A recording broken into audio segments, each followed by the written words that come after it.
본방송은 법원 경매의 우수성을 널리 알리고자 제작되었습니다. 가난 탈출 프로젝트 도기안의 경매왕. 안녕하세요. 도기안의 경매왕의 도기안입니다.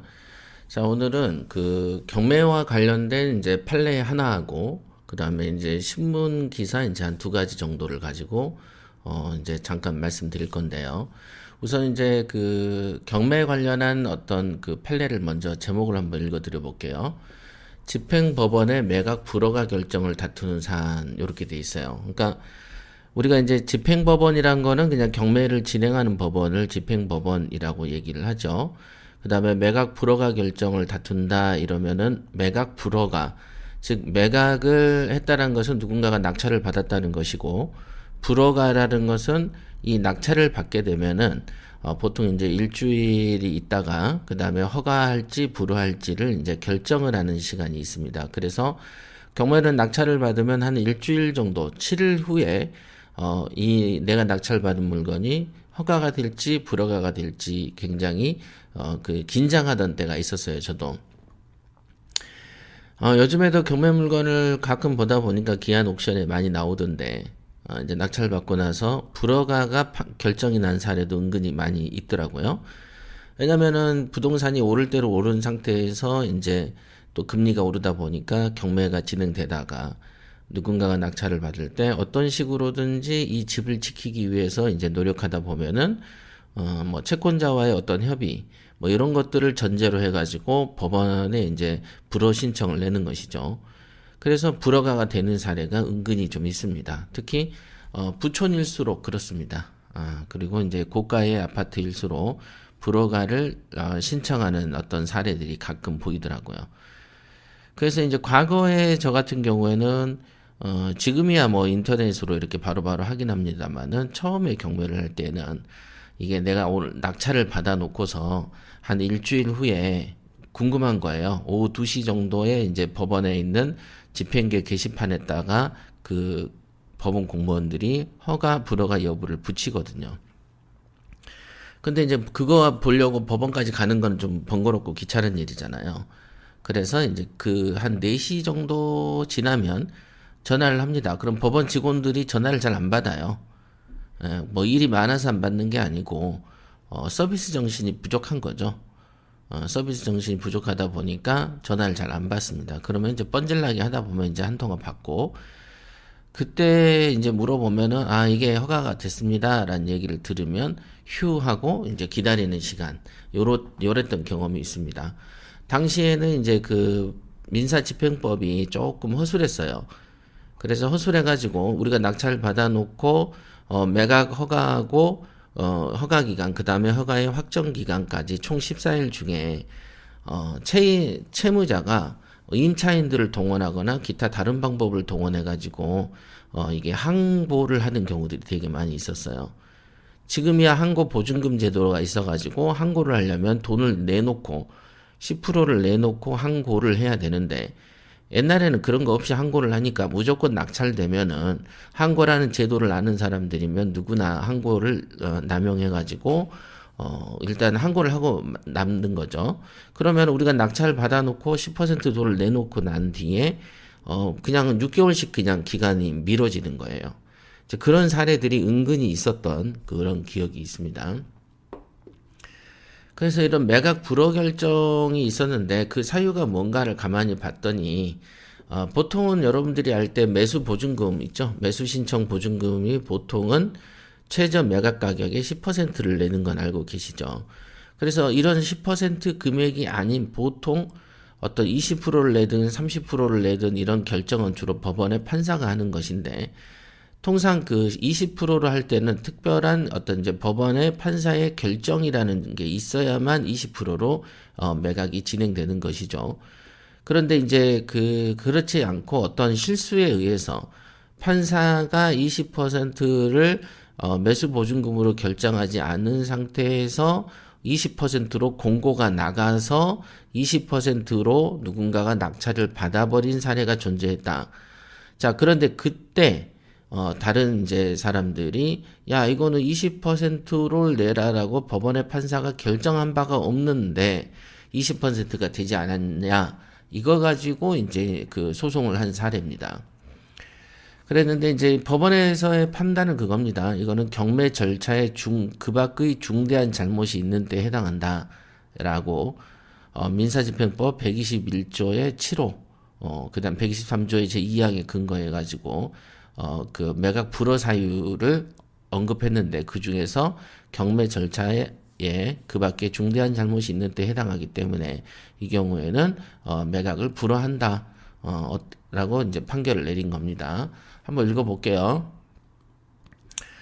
매수 신청인이 최저 매각 가격의 10분의 1에 해당하는 금액으로 보증을 집행관에게 제공해야 되는 의무는 민사집행법령에 의해서 미리 정해진 법정 매각 조건이다. 자, 법정 매각 조건이라는 것은 법으로 정한 거기 때문에 특별히 말하지 않아도 최저 매각 가격의 10%를 내야 된다 이 뜻입니다.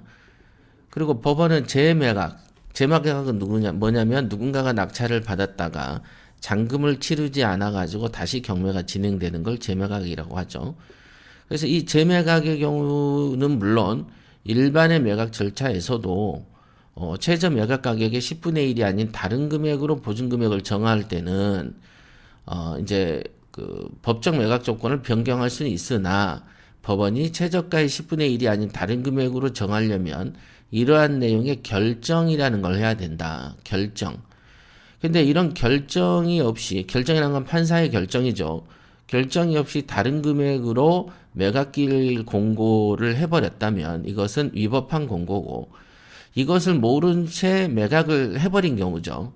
그러면 이렇다면은 입찰의 그 공정성을 해칠 수가 있다라고 보는 거예요. 그래서 경매 절차에 그밖에 중대한 잘못이 있는 때에 해당하기 때문에 매각 허가에 대해서 불허를 낸다. 이렇게 나온 판례가 있습니다.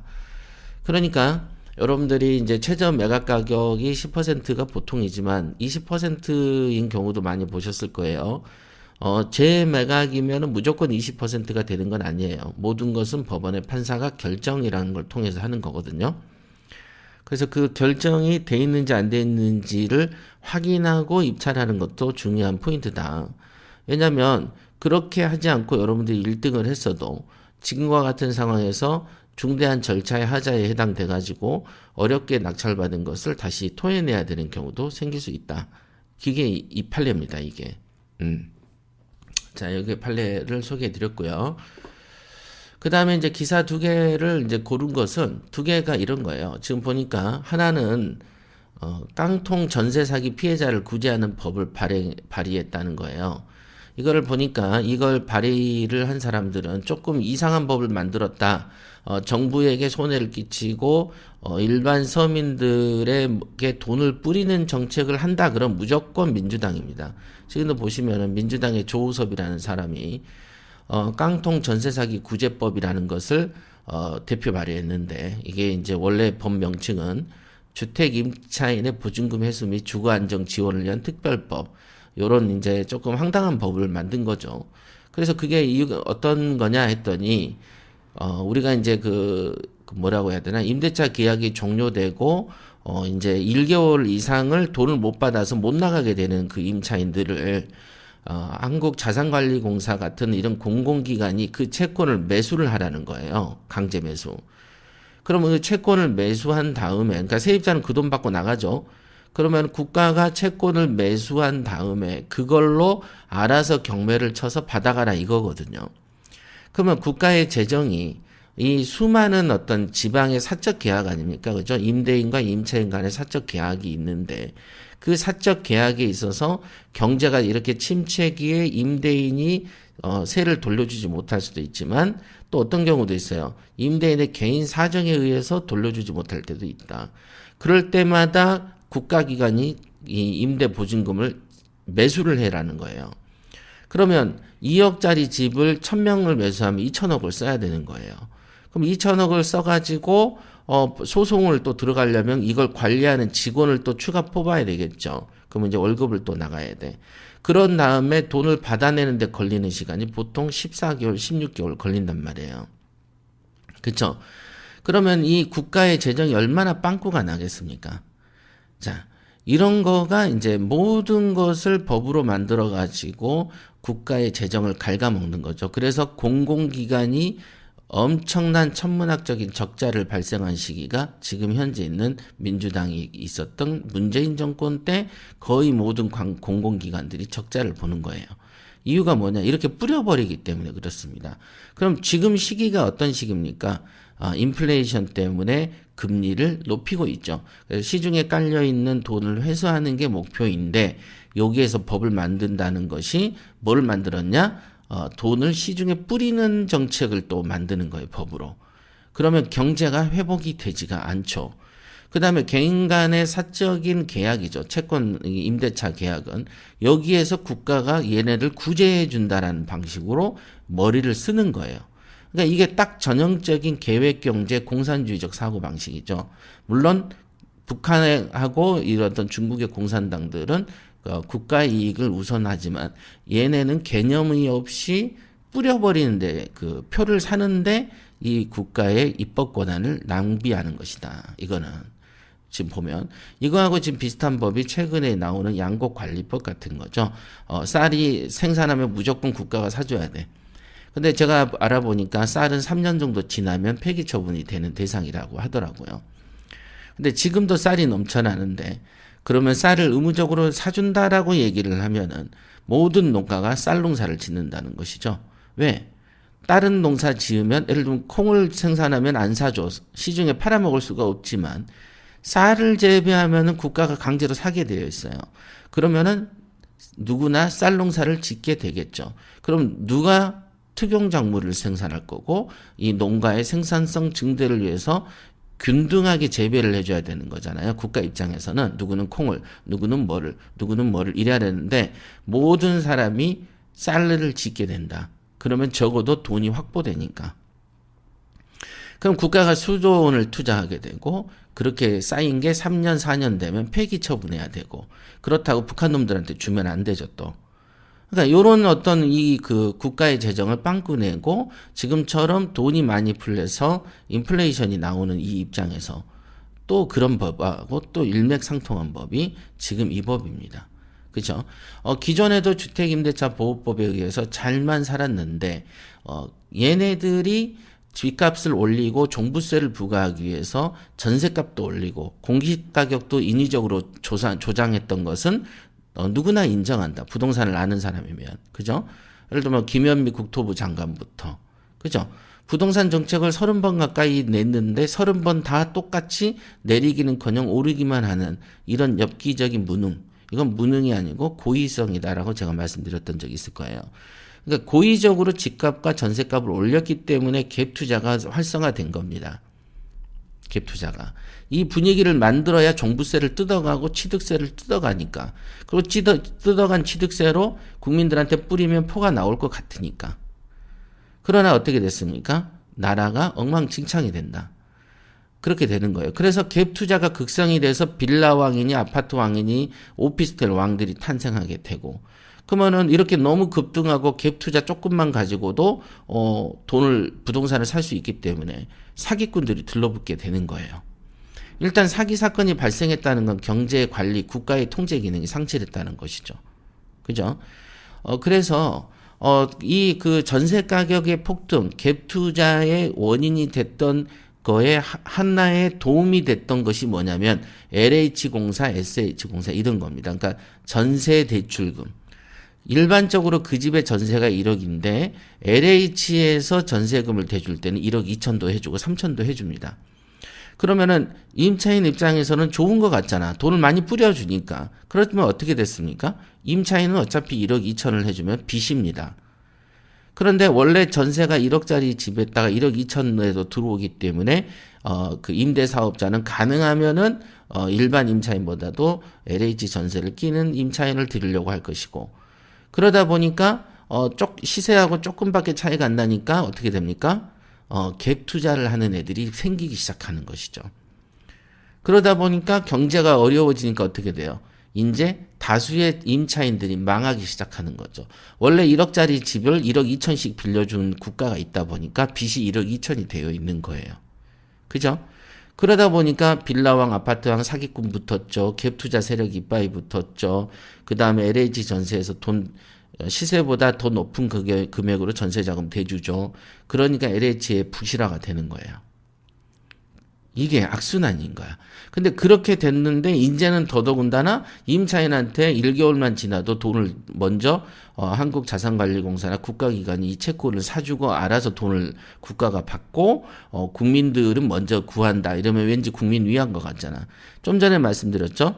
임차인한테 돈을 많이 빌려줘서 임차인 위하는 것 같았지만 실제로 임차인이 더 큰 빚을 지고 더 쉽게 망하게 돼버리고 더 사기꾼의 대상이 돼버렸던 거하고 마찬가지 결과를 나타낼 것이다. 이것도 아까 말한 양곡관리법도 그렇고, 그러니까 얘네가 주로 보면 생각이 없는 것들이 여기에 모여 있어요. 여기 보면은 뭐 많네요. 강민정, 김경만, 김남국이, 김용민이, 민병도 뭐 많아요. 그러니까 바보들이 너무 많아. 그러니까 부동산을 만져본 적 없고 별로 생각 없이 데모나이던 애들이 법을 만들다 보니까 너무 즉흥적이고 앞뒤를 멀리 보지 못한 애들이 이런 걸 만듭니다. 제가 이걸 보고 깜짝 놀랐어요. 얘네는 법을 만들 때 5분도 생각을 하진 않는가 봐. 이렇게. 그 다음에 여기 그리고 사진을 딱 걸어놓은 게 전세 사기를 당한 뒤 극단적 선택을 한 피해자를 추모하는 행진에 있어서 대통령실로 향하면 사진을 찍었어요. 그냥 자살만 하면은 모든 거를 이용해 먹는 애들이 얘네들입니다. 그러니까 이거 온 나라가 그냥 초상집인 거죠. 이거를 조문정치라고 얘기합니다. 이런데 이제 절대 속으시면 안 됩니다, 여러분. 자, 그다음 또 하나. 집주인이 죽게 생겼다. 임대사업자의 날벼락. 이게 이제 보증보험이라는 거죠. 좀 전에 얘기하고 연장된 얘기인데 LH에서 전세 대출을 많이 해줘서 세입자를 위한 것처럼 했지만 세입자가 역으로 큰 빚을 지고 망하게 되고 갭투자 세력의 먹잇감이 되었다. 요건 말씀드렸어요. 그러니까 위한 게 아니고 해코지를 한 거예요, 국가가.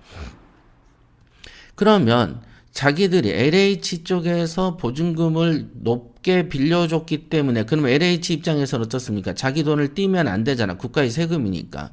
그래서 임대인한테 보증보험을 가입하라고 강요를 하는 것입니다. 그러니까 그래서 국민들을 갈라치기 했다. 가진 자와 없는 자를 나누고 가진 자를 일종의 프로레타리아가 부르주아지를 멸망시키려고 해서 공산화를 달성하게 하는 계급 간의 투쟁으로 모든 걸 보는 애들처럼 임대인에게 보증보험을 가입하라고 한 거예요. 옛날에는 없었어요. 문재인 때는 없었습니다. 그 밑으로는. 그러나 문재인 때 이걸 또 만든 거야. 그러니까 돈을 많이 대출해주고 지들이 또 받아야 되니까 임대인한테 보증보험도 가입하라고 하는 거예요.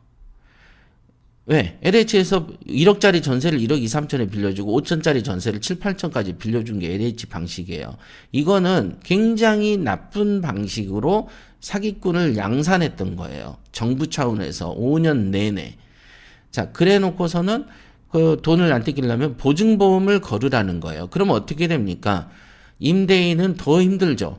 세금도 안 그래도 종부세 뜯어가 취득세 뜯어가 다 있는데 이제 보증보험도 들으라 그래. 그래서 보증보험을 들게 되면 어떻게 됩니까? 공시가격 기준으로 보증보험을 들게 했는데 최근에 경제가 어려워서 공시가격이 떨어지죠. 그러다 보니까 어떻게 돼요? 보증보험에서 가입 기준이 더 낮아지니까 어떻게 돼요? 남은 돈을 임차인한테 더 토해내야 돼. 어디서 빚을 져서 토해내는 상황이 생긴 거예요. 원래는 임차인은 시장에서 돌아다니다가 자기 가격에 맞는 집을 계약하고 들어가는 것이고, 그 다음에 들어갈 때 법률 관계를 파악하고 들어가는 것이고, 그런 걸 파악해 주는 게 공인중개사인 거고, 그래서 중개수수료를 주는 것이고, 그러면 임대인은 임대인대로 자기가 적절한 임차인을 들여서 살다가 서로 간에 어떤 사적 분쟁이 생기면 법으로 해결하면 되는 것인데, 국가가 여기에 너무 개입하다 보니까 보증보험을 들어라 그러고, 보증보험을 이제 들게 했다 보니까 나중에 공시가격이 하락하니까 어떻게 돼요? 또 임대사업자들은 LH 공사에서 옛날에 얼마큼 대줬는데 이번에는 얼마 이상 못 대주겠죠? 공시가격이 떨어지니까. 그렇죠? 그러다 보니까 임대사업자들이 이제 또 보증보험의 기준으로 하다 보니까 나머지 그 전세 보증금을 현금으로 뽑아서 세입자한테 줘야 되는 상황이 지금 생긴 거죠. 그러니까 임대사업자들이 이제 보증보험에 가입도 의무지, 전세금은 또 어디서 빌려서 내야 되는데 은행에서 대출은 안 해주지, 금리는 뭐 8% 돼가지고 힘들지. 그러니까 지금도 국민들이 문재인 정부에서 살고 있는 거예요. 지금도. 그런데 대출은 막아놨지. 왜 대출이 줄어들 수밖에 없습니까? 왜? 인플레이션이 우려가 되기 때문이죠. 세계적으로 경제가 어려워지기 때문에 고통 분담 차원에서 금리가 높아진 것입니다. 미국에서 금리를 높이면 우리도 따라서 올려야 되거든요. 이런 상황이 좀 있습니다. 그래서 더더군다나 임대사업자의 의무기간들이 좀 너무 강하다 보니까 지금 제가 봤을 때는 내년도 4월 달에 이제 총선 이후에 국민의힘이 다수석이 돼서 임대차 보호법과 기타 보증보험 제도, 기타 이런 거를 전면 손봐야지. 안 그러면은 지금은 주먹구구식으로 워낙에 애들이 그 민주당 애들이 똥을 싸놓은 곳을 치우면서 그 과정에서 조그마한 꽃을 심다 보니까 꽃을 안 심은 것보다는 꽃을 심어서 향내를 풍기는 게 좋긴 하나 기본적으로 싸놓은 똥을 치워줘야 되는 것이다. 그러는 게 아마 내년 4월 그러면은 당선이 되더라도 그때부터 일을 잘할 리는 없고 아마 이제 10월께쯤 되면 이제 제대로 된 뭐가 나올지도 모르겠다라고 추정을 해봅니다. 왜냐? 국민의힘에서도 그 또라이 짓을 할 수가 있기 때문에 그렇습니다. 어쨌든 현재까지 보이는 데이터로 분석을 해보면 한 내년 10월부터는 부동산의 어떤 제도들이 좀 안정화되고 좀 정상화되지 않을까 이런 생각을 해봅니다. 추정을. 자, 오늘 여기까지 하겠습니다. 오늘 방송 도움이 되셨나요? 다음 방송도 기대해 주세요. 구독과 좋아요, 댓글까지 많은 참여 부탁드립니다.